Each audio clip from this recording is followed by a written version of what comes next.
এসো এসো। কি খবর সোমনা, ভালো আছো? বস। মা আপনাকে একটা চিঠি দিয়েছে, হাতে হাতে পৌঁছে দিতে বললো, তাই নিয়ে এলাম। তাই দেখি দেখি দেখি ভাবি কি লিখেছে। তারপর তোমার কি খবর? কোনো অসুবিধা হচ্ছে না তো? হোস্টেলে কোনো সমস্যা নেই তো? সমস্যা হলে কিন্তু আমাকে বলবে। হোস্টেলে কোনো সমস্যা নেই, সমস্যা অন্য জায়গায়। চিঠিটা পড়লেই বুঝতে পারবেন। তাই?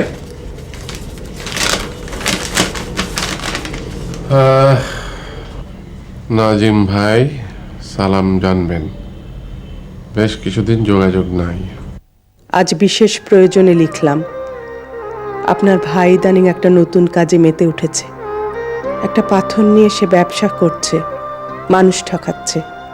এ নিয়ে লেখালেখি হচ্ছে। এদিকে সবার কাছে আমরা হাসির পাত্র হয়ে উঠেছি। ছেলেটা তো সিলেট আশাই ছেড়ে দিয়েছে। মেয়েটাও কারো কাছে মুখ দেখাতে পারে না।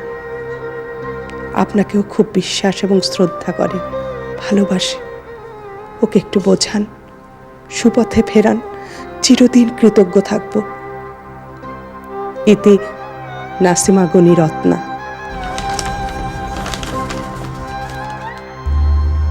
মা যা লিখেছে আমারও একই কথা। হলে দুটো মেয়ে আছে, সিলেটে আমার সাথে পড়তো। একজন আমার ক্লাসে ছিল আর একজন 1 বছরের সিনিয়র। তারা রাষ্ট্র করে দিয়েছে বাবার ওই ভেলকিবাজি ব্যবসার কথা। এটা নিয়ে হলে আমাকে নিয়ে হাসি ঠাট্টা হয়, সে আমি বেশ বুঝতে পারি। চাচা, আপনি কিছু একটা করেন, বাবা আপনার কথা শুনবে। কিন্তু দুটো পয়সা তো পাচ্ছে, এই খবর আমি পেয়েছি।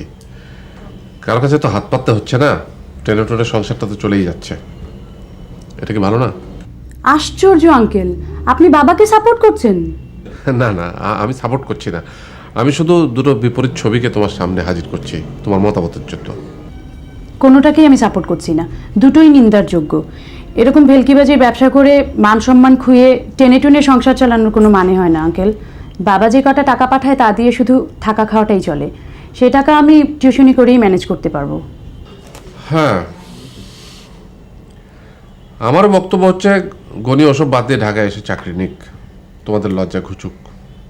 হ্যাঁ ঠিক আছে সুমনা, আমি তোর বাবার সাথে নিয়ে কথা বলবো। দেরি করবেন না আঙ্কেল, ব্যাপারটা বাবার কাছে একেবারে নেশার মতো হয়ে যাচ্ছে।